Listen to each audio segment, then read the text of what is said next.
Welcome students. तो आज हम सीखेंगे लेयर्स। लेयर्स ऑटोकैड के अंदर बहुत ही इम्पोर्टेंट चीज़ है। ये आपके ड्राइंग को जो है विजुअली कॉम्प्लेक्स होने से बचाता है। विजुअली कॉम्प्लेक्स होने से मेरा मतलब है कि काफ़ी टाइम एक ड्राइंग के अंदर काफ़ी सारी इंफॉर्मेशन होती है, तो वो उन इंफॉर्मेशन को हम कैसे शॉर्ट कर पाए, एक ग्रुपिज्म क्रिएट कर पाए और ग्रुप के अकॉर्डिंग उनकी प्रॉपर्टीज़ जो है कंट्रोल कर पाए, उनकी विजिबिलिटी कंट्रोल कर पाए। तो ये सब चीज़ें जो है लेयर के अंदर पॉसिबल है। कैसे देखते हैं प्रैक्टिकली।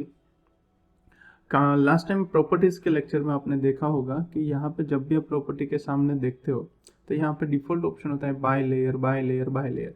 मीन्स ये प्रॉपर्टीज़ लेयर के द्वारा डिफाइंड है। तो लेयर में भी प्रॉपर्टीज़ जो है वो है इंक्लूड होती है। ईच इंडिविजुअल लेयर के अंदर प्रॉपर्टीज डिफाइन की जाती है। तो जैसे जैसे लेयर चेंज होगा वैसे वैसे प्रॉपर्टीज चेंज होगी। तो यहाँ पे आप देखोगे तो यहाँ पे 0 लिखा हुआ है, बाजू में वाइट कलर है, ठीक है। तो इस वजह से आप जो भी एंटिटी बनाते हो यहाँ पे वो एक वाइट कलर के अंदर आती है और इस तरीके से दिखती है, क्योंकि इसकी प्रॉपर्टीज ये यहाँ पे जो है वो बाय लेयर डिफाइन है। तो कैसे हम दूसरे लेयर इसमें ऐड कर सकते हैं। फिलहाल हमारे पास लिस्ट के अंदर सिर्फ एक ही लेयर है जो है 0। तो अगर आपको लेयर्स ऐड करने हैं अपने ड्राइंग के अंदर जिससे कि आप अपने ड्राइंग को ज़्यादा अच्छे से कंट्रोल कर पाओ, तो यहाँ पे मैं लेयर प्रॉपर्टीज़ पे क्लिक करता हूँ। जैसे ही आप लेयर प्रॉपर्टीज़ पे क्लिक करोगे ये डायलॉग बॉक्स आपके सामने आएगा। यहाँ से ब्लैक जो पट्टी जैसा है वहाँ से आप इसको मूव कर पाओगे, यहाँ से पकड़ के। फिर यहाँ पे आप देखोगे तो आपको सारी चीज़ें दिखाई देगी कि एक 0 करके नेम के अंदर 0 करके लेयर है और बाकी उसकी कुछ यहाँ पे प्रॉपर्टीज़ है। आप अगर नया लेयर ऐड करना चाहते हो, ठीक है, तो आप अल्टर एन भी क्लिक कर सकते हो या फिर यहाँ से न्यू लेयर। यहाँ पे जैसे ही नया लेयर आएगा आपको यहाँ पे बैक स्पेस करके उसका नाम दे देना है। मान लो यहाँ पे मैं रेफरेंस लिख लेता हूँ, तो REF उसका शॉर्टकट डाल देता हूँ कि रेफरेंस लाइनों के लिए मैं ये वाला यूज़ करूँगा। फिर क्लिक कर देते हैं। फिर नया लेयर मान लो कि डायमेंशन के लिए DIM में डाल देता हूँ, तो यहाँ पे दूसरा लेयर क्रिएट हो गया DIM। फिर मान लो यहाँ पे मुझे टेक्स्ट, जितने भी अलग अलग चीज़ें हैं मेरे ड्राइंग के अंदर, जितने भी ग्रुप है, मान लो फॉर एग्जांपल सिविल का अगर एग्जांपल ले तो वॉल्स है हमारी, फिर टेक्स्ट आ गया, फिर हमारा जो है डोर्स है, विंडोज़ है, तो ये सारी चीज़ें फर्नीचर्स है। तो ये इन सब चीज़ों को हम अलग अलग लेयर में भी इंक्लूड कर सकते हैं। मैकेनिकल ड्राइंग है तो उसमें रेफरेंस लाइन जो है, फिर टेक्स्ट हो गए, डायमेंशन हो गए, तो ये सारी चीज़ें भी हम अलग अलग लेयर में ले सकते हैं। कुछ छोटे छोटे सिम्बॉल्स है, कुछ ड्राइंग्स है, कुछ हैचिंग वगैरह है, तो ये सब चीज़ें भी हम जो है अलग अलग लेयर में ले सकते हैं। जितने चाहे आप उतने लेयर इसमें बना सकते हो। फिलहाल हमने यहाँ पे जो डिफ़ॉल्ट है उसके अलावा और 3 जो है लेयर बनाए हैं। यहाँ से मैं इसको थोड़ा ड्रैग करूँ तो यहाँ पे बाजू में 3-4 बटन है। उसके बाद प्रॉपर्टी शुरू होती है, कलर है, लाइन टाइप है, लाइन वेट है, ट्रांसपेरेंसी है। तो यहाँ पे हर एक के अलग अलग हम जो है देते। 0 में हम हमारे ड्राइंग रखेंगे, आप चाहो तो ड्राइंग के लिए भी अलग लेयर ले सकते हो। सो यहाँ पे ड्राइंग को मैं as it is colour white दे देता हूँ। उसका लाइन टाइप कंटिन्यू और लाइन वेट डिफ़ॉल्ट। ये प्रॉपर्टीज़ आप पहले पढ़ चुके हो, नहीं तो प्रॉपर्टीज़ वाला लेक्चर जो है एक बार पहले पढ़ लीजिए, बाद में ये लेक्चर देखिए। फिर रेफरेंस लाइन, मान लो रेफरेंस लाइन को मैं कलर यहाँ पे क्लिक करता हूँ तो कलर पैलेट में जाके मैं रेफरेंस लाइन को रेड सेलेक्ट कर लेता हूँ। ओके, तो यहाँ पे रेफरेंस लाइन का लाइन टाइप उसका चेंज कर देते हैं। कंटिन्यू है तो कंटिन्यू में जाके यहाँ से लोड कर देंगे और यहाँ से हम सेंटर सिलेक्ट कर लेंगे। ओके, और यहाँ से सेंटर, फिर ओके। तो यहाँ पे लाइन टाइप सेंटर सिलेक्ट हो चुका है। डायमेंशन के लिए सिर्फ कलर चेंज करते हैं, येलो कर देते हैं, और टेक्स्ट के लिए ग्रीन कलर, ठीक है। तो सबको अलग अलग कलर में डिफाइन कर दिया है। आप चाहो तो सेम कलर भी रख सकते हो, कोई प्रॉब्लम नहीं है। सिर्फ ये कलर अलग अलग होने से हमें थोड़ा आइडिया रहेगा। सो हमारे लेयर्स क्रिएट हो चुके हैं। यहाँ से मैं इसको क्लोज कर देता हूँ। अब जाके यहाँ पे लिस्ट में हम देखेंगे तो यहाँ पे डायमेंशन, रेफरेंस लाइन, टेक्स्ट, ये सब चारों के चारों जो है लेयर्स आ चुके हैं। अब देखते हैं इसमें आगे। तो लेयर 0 को यहाँ पे सेट करते हुए यहाँ पे जो दिखेगा वो उस लेयर को कहते हैं करंट लेयर, और यहाँ पे जो लेयर होगा करंट लेयर, उसी के हिसाब से नेक्स्ट आने वाली जियोमेट्री की प्रॉपर्टीज इस लेयर के हिसाब से बनेगी। फॉर एग्जांपल यहाँ पे 0 है, मैं यहाँ पे एक रेक्टेंगल ड्रॉ करता हूँ, तो ये जो है 0 लेयर के अंदर आएगा और उसकी प्रॉपर्टीज जो है इस लेयर के प्रॉपर्टीज जो है उस हिसाब से आएगी।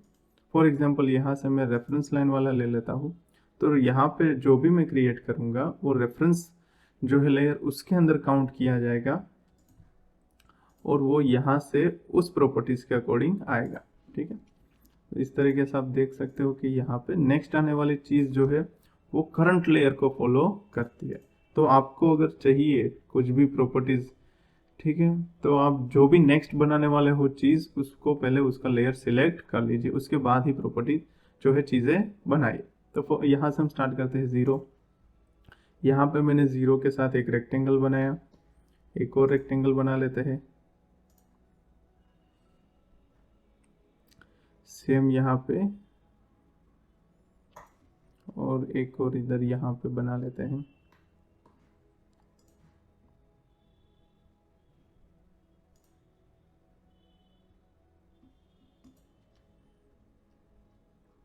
तो यहाँ पे हमारे पास 2 से 3 ड्राइंग है जो 0 लेयर के अंदर है।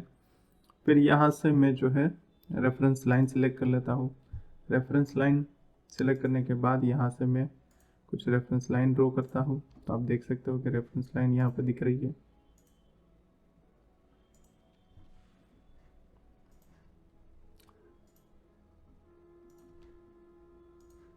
अब रेफरेंस लाइन के अंदर जो ये रेड कलर है मुझे पसंद नहीं आ रहा है, ठीक है, तो उसको कैसे चेंज करेंगे? तो सिंपली मैं यहाँ पे जो लेयर है उसमें जाऊँगा और यहाँ पे कलर पे क्लिक कर दूँगा और ये यहाँ से मैं पिंक कलर ले लेता हूँ।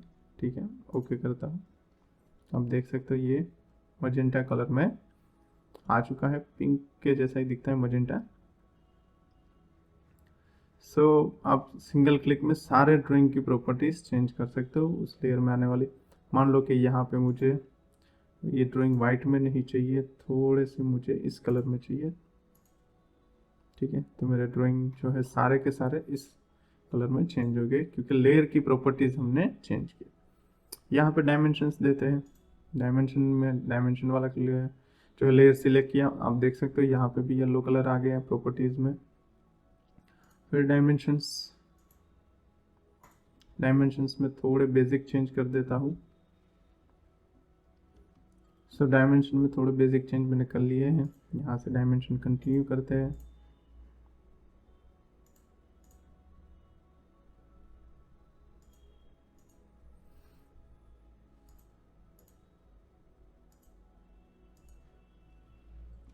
ओके, सो यहाँ से अगर मुझे कुछ टेक्स्ट लिखना है, मैं टेक्स्ट वाला, जैसे ही आप यहाँ पे आप देखो कि मैंने डायमेंशन दिए तो एक डेफ पॉइंट करके लेयर ऑटोमेटिकली ऐड हो गया।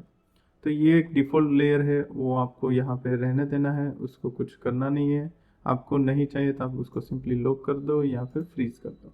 ठीक है, ये दोनों से वो आपके बीच में काम में नहीं आएगा। अगर आप करते हो तो आपको प्रिंटिंग वगैरह में भी दिक्कतें देगा, तो इसको थोड़ा अवॉइड कीजिए। फिलहाल टेक्स्ट पे आ जाता हूँ। टेक्स्ट पे यहाँ पे मल्टी लाइन टेक्स्ट एक बॉक्स बना लेते हैं।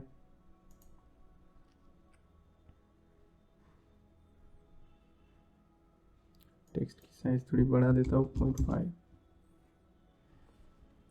मान लो लोग कुछ भी लिखते हैं।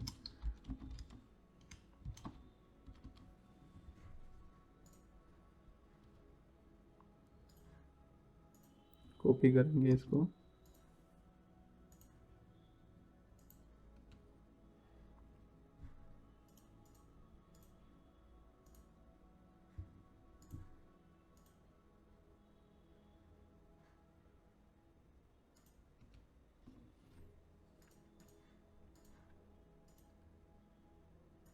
ओके, सो यहाँ पे 3-4 चीज़ें हमने बना ली है। 0 में हमने ड्राइंग रखा है, डायमेंशन में डायमेंशन, रेफरेंस। तो अब क्या फ़र्क पड़ता है देखिए। सो ड्राइंग में जैसे ये चीज़ें आ चुकी है, तो यहाँ पे अब लिस्ट में आप नाम के अकॉर्डिंग काम कर सकते हैं। तो यहाँ पे मान लो कि टेक्स्ट वाला करंट है, आपको करंट में अभी कुछ नहीं करना है, जो भी करना है करंट के अलावा कुछ भी लेयर हो उसमें कर सकते हैं। सो यहाँ से मैं 0 क्लिक करता हूँ तो देखिए सारे के सारे ड्राइंग हाइड हो गए। तो पहला बटन है हाइड शो का, ठीक है, आपको कुछ भी चीज़ें यहाँ से हाइड करनी है हाइड कर सकते हो, शो करनी है शो कर सकते हो। वैसे रेफरेंस नहीं चाहिए, रेफरेंस हाइड शो कर सकते हो। डायमेंशन नहीं चाहिए, डायमेंशन मेक श्योर करें। अगर टेक्स्ट को मैं हाइड करने की ट्राई करूंगा तो वो पूछेगा भाई ये करंट लेयर है, आपको ये करंट लेयर में टर्न ऑफ करना है या नहीं करना है, ठीक है। ज़्यादातर जब भी आप करंट लेयर जो है ऑफ करने की ट्राई करो या करंट लेयर में चेंजेस करोगे, वो आपको पूछेगा कि करंट लेयर में चेंज करना है कि नहीं। अगर आपको जो टेक्स्ट में कुछ चेंज करना है तो आप दूसरे कोई लेयर को करंट लेयर कर लीजिए।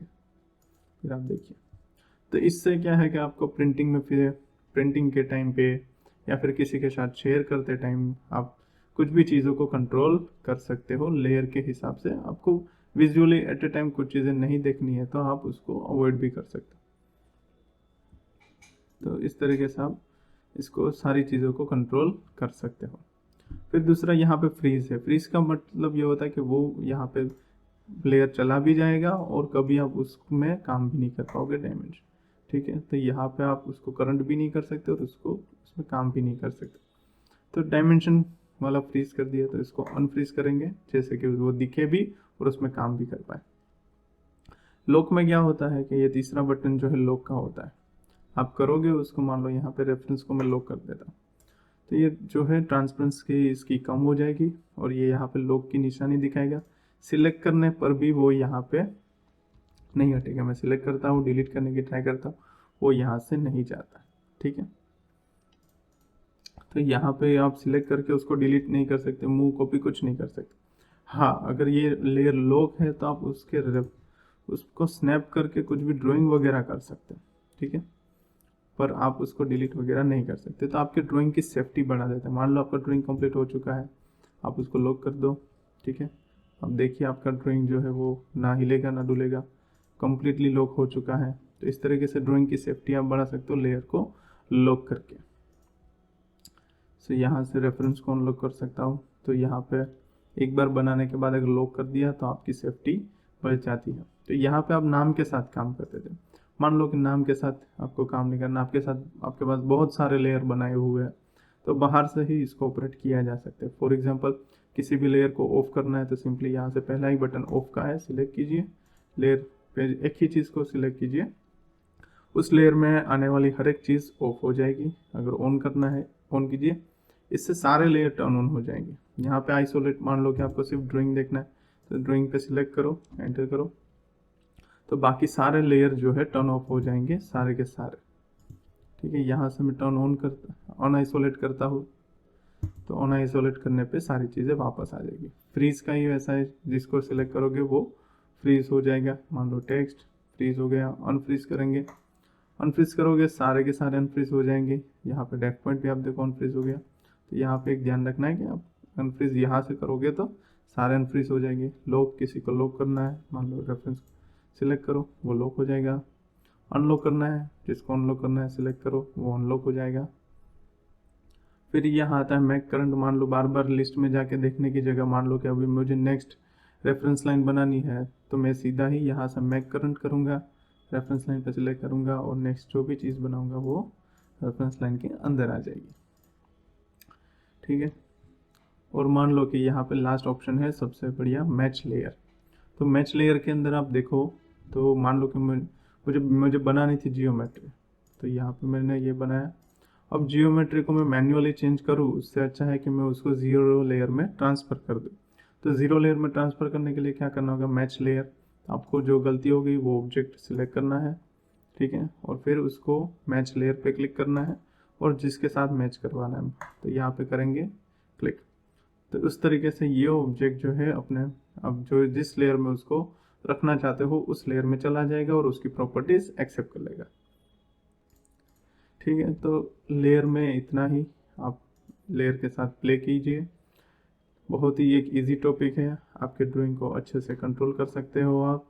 इस वीडियो को 1 से 2 बार देखिए और लेयर को प्रैक्टिस करने की ट्राई कीजिए।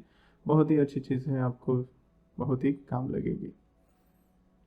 तो इस वीडियो में इतना ही, अपने दोस्तों के साथ शेयर करें। अगर अच्छा लगा तो अपना रिव्यू कमेंट में बताएं और वीडियो को लाइक ज़रूर करें। आप सभी का शुक्रिया। मिलते हैं अगले वीडियो में अगले टॉपिक के साथ। धन्यवाद।